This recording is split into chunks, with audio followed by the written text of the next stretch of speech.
Kalau cawe-cawe pastilah bukan seorang presiden. Karena cawe-cawe itu makna leksikalnya adalah turut membantu, ikut-ikutan, intervensi dan lain sebagainya. Sebagai primus inter pares dalam sistem pemerintahan presidensil, presiden nggak mungkin cawe-cawe. Presiden itu leader, dia leading, dan dia punya tugas umum pemerintahan sebagai chief executive. Karena itu dia tidak boleh dan tidak bisa cawe-cawe harusnya. Kok bisa hakim dengan mudahnya diganti di tengah jalan oleh Dewan Perwakilan Rakyat? Oke, tetapi kan sudah diganti oleh DPR. Presiden hanya meresmikan saja.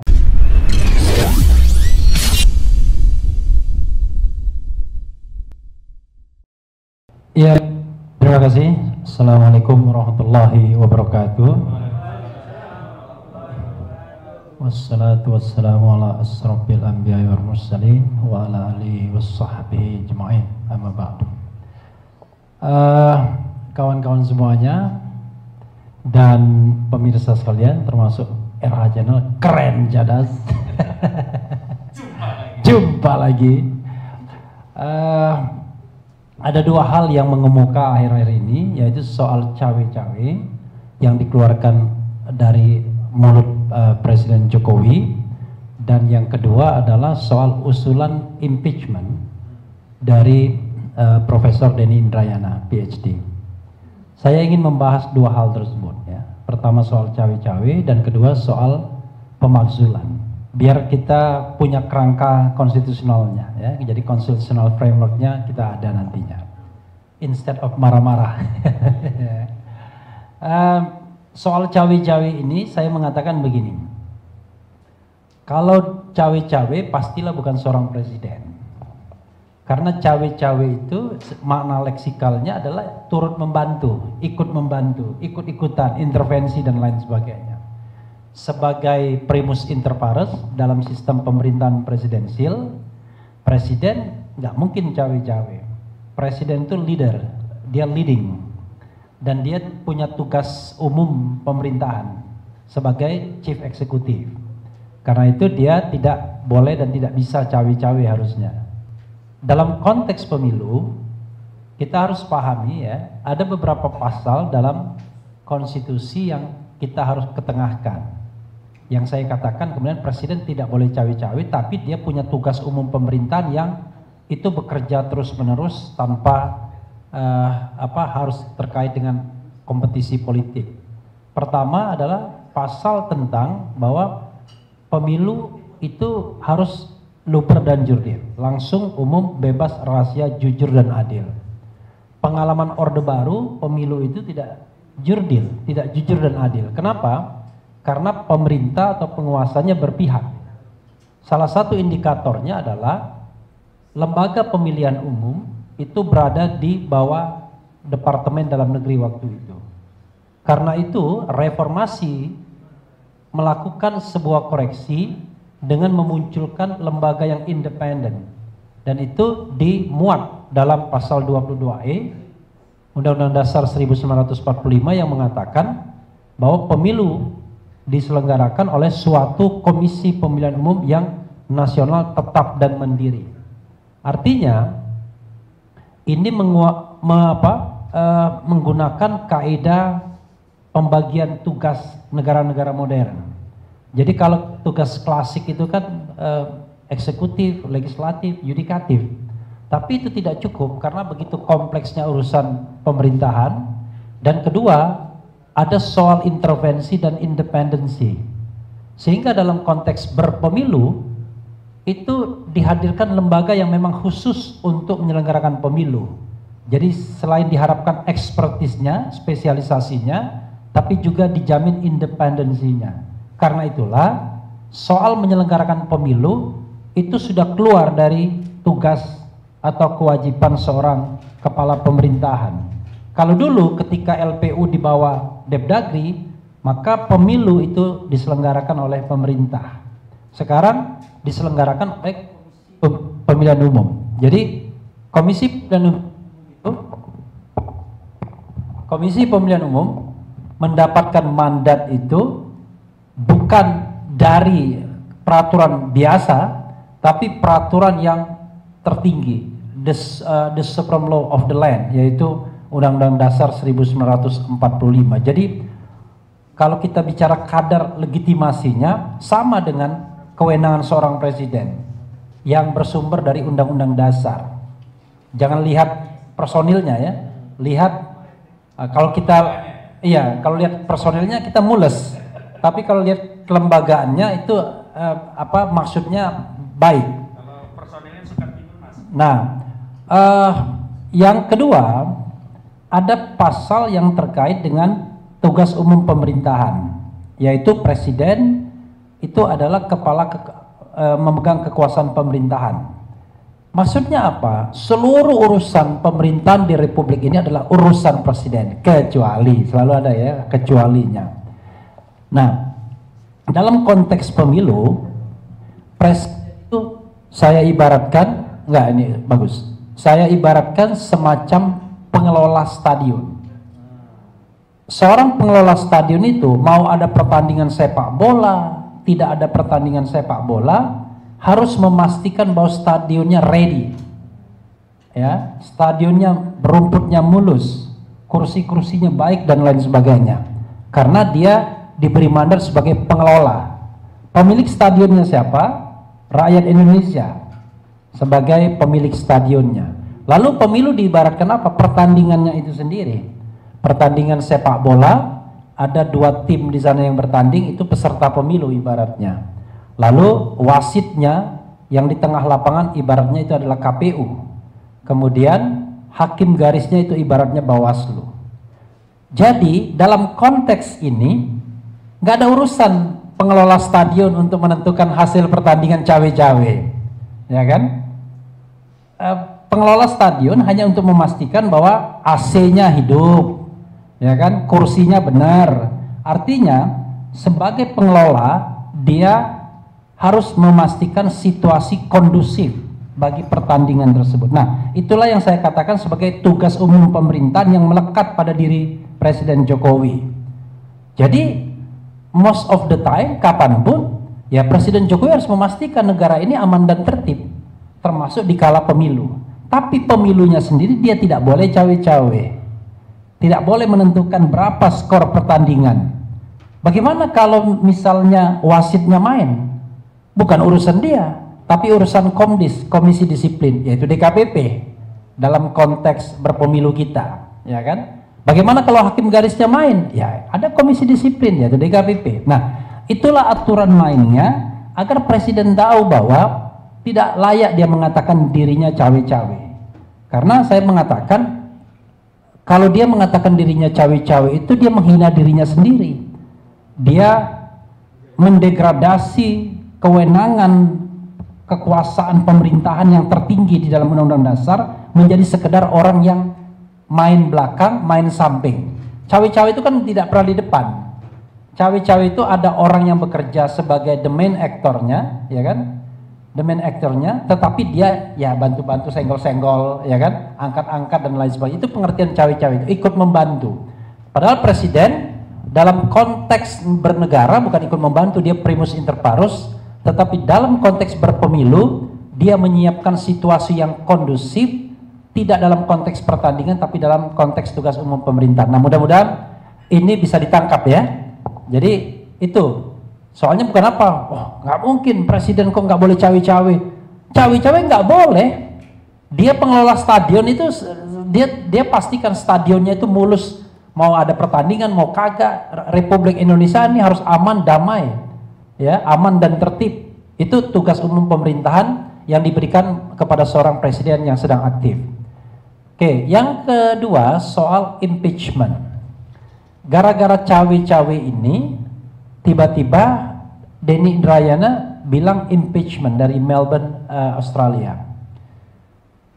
Apa yang dituliskan Denny Indrayana itu seperti mengingatkan kepada kita betapa rendahnya etika politik kita berpemerintahan.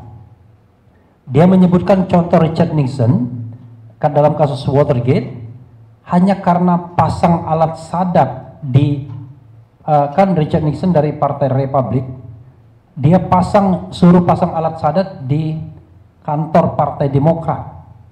Itu saja mau di-impeach. Karena dia takut di-impeach, tahu diri, mengundurkan diri. Jadi sebelum sempat di-impeach, dia mengundurkan diri. Perbuatan memasang alat sadat itu membuat dia di-impeach. Luar biasa kan etika politiknya.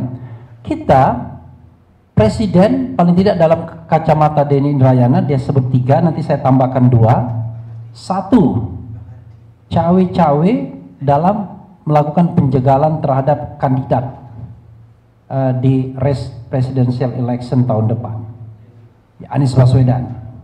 Dan Denny Indrayana mengindikasikan itu dari pernyataan seorang mantan wakil presiden katanya, tapi dia tidak sebut nama. Setelah bertemu dengan Presiden Jokowi katanya nanti Anies akan ditersangkakan dan Pilpres itu cuma 2 saja. Ada juga pernyataan dari Yusuf Wanandi dari CSIS bahwa akan 2 saja. Nah, kalau kita kaitkan dengan konstitusi kita, ya ini jelas pelanggaran konstitusi. Karena konstitusi kita itu kan dasarnya adalah a constitutional democracy. Jadi demokrasi yang berbasiskan pada konstitusi. Salah satunya adalah ya pemilu yang jujur dan adil, pemilu yang fair, yang demokratik. Demokratik itu adalah membuka peluang bagi kandidat untuk bisa berkompetisi secara fair. Kalau ini kan sudah tidak fair, kita sudah dikasih batasan 20% kursi dan 25% suara, kemudian dicawe-cawein lagi, ya kan? Dicawe-cawein lagi. Jadi cawe-cawe itu tidak pernah dalam pengertian yang positif dalam konteks pemilu ini. Yang kedua, Denny mengenengarai juga soal Muldoko Gate katanya. Saya setuju, karena itu presiden yang buruk kalau seandainya nanti tiba-tiba Mahkamah Agung melalui peninjauan kembali memutuskan bahwa yang berhak kepengurusannya adalah Muldoko. Padahal kita tahu Muldoko tidak pernah menjadi kader Partai Demokrat. Kata Johnson Sittendown, jangankan menjadi ketua umum, menjadi kepala ranting aja nggak bisa, ketua ranting karena tidak punya KTA. It's okay. Saya tidak ingin memihak salah satu pihak yang bersengketa, tapi ini soalnya dia orang luar.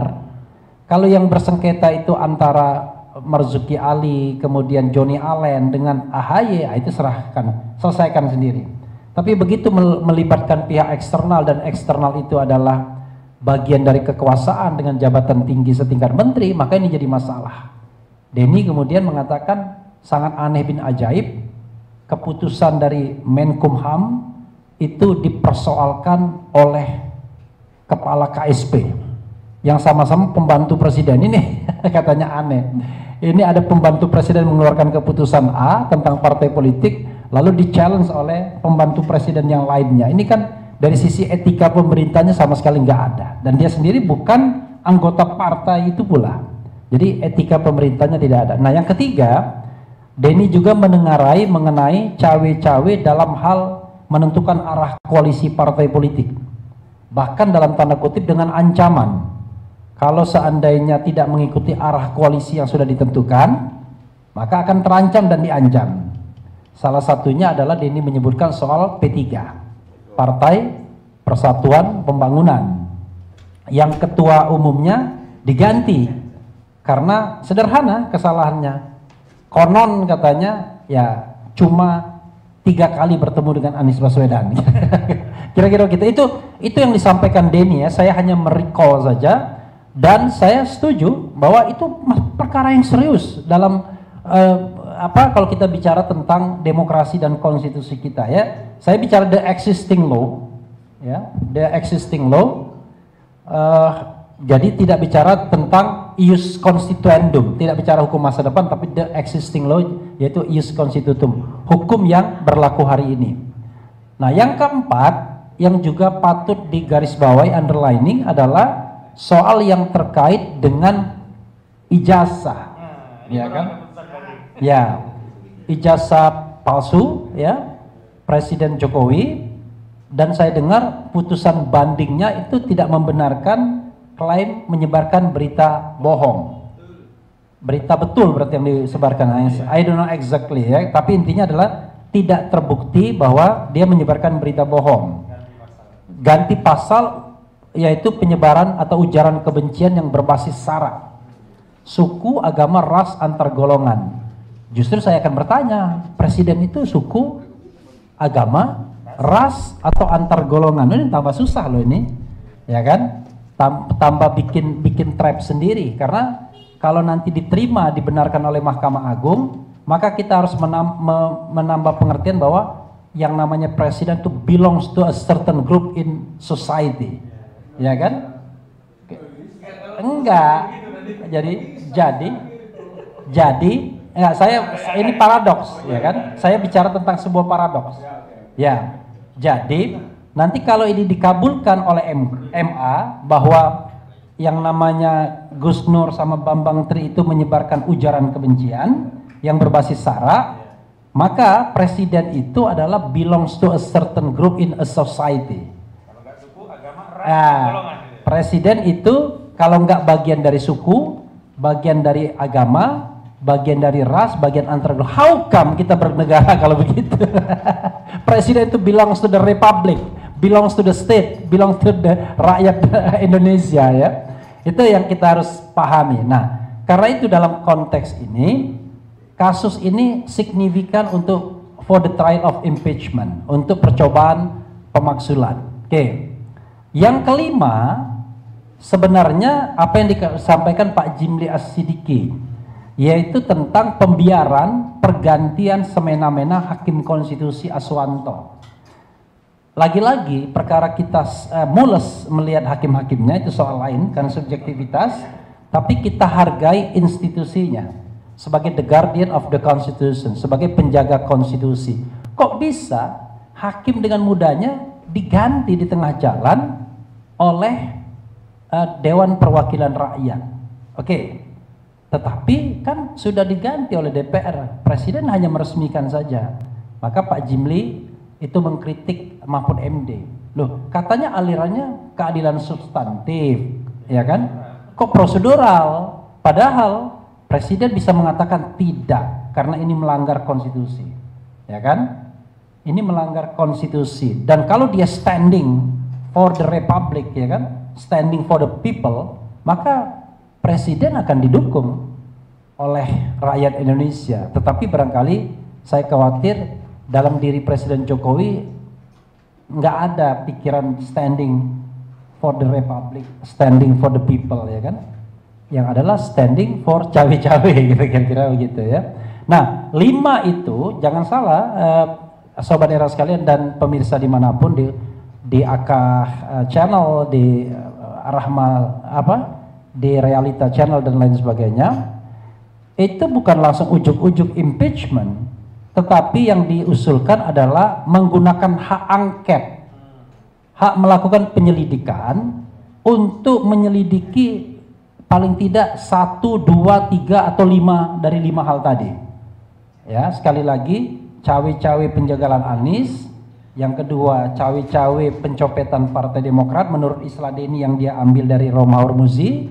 Yang ketiga adalah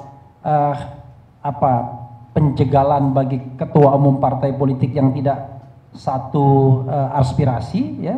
Yang keempat soal ijazah, dan yang kelima soal pemberhentian Hakim Aswanto yang malah dilegitimasi oleh presiden dengan mengeluarkan SK yang harusnya itu tidak dikeluarkan kalau dia standing for the republic, standing for the constitution, standing for the people.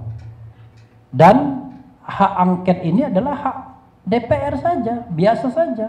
Memang dengan prosedur, dengan dukungan tertentu, tetapi paling tidak mencari kebenaran, bukan mencari pembenaran atas isu tersebut. Kalau memang terbukti, proven, maka bisa dilanjutkan dengan hak menyatakan pendapat sampai impeachment. Kalau tidak, nama Presiden Jokowi dibersihkan. Saya tahu, Denny Indrayana tahu, Pak Jimli juga tahu, yang lain di sini juga tahu bahwa tidak mudah mengusulkan impeachment karena konstelasi politik dan hukum hari ini yang sudah dikuasai betul oleh pemerintahan saat ini, sehingga tidak ada lagi yang namanya check and balances. Tetapi paling tidak dari sisi academic perspektif itu penting untuk kita sampaikan bahwa ini masalah serius. Kalau di negara-negara demokrasi yang beradab, seorang presiden sudah pasti akan di-impeach, bahkan mengundurkan diri. Apa yang dilakukan Presiden Jokowi jauh lebih melukai konstitusi, melanggar konstitusi dibandingkan apa yang pernah dilakukan Richard Nixon dengan menyadap kantor Partai Demokrat. Wassalamualaikum warahmatullahi wabarakatuh.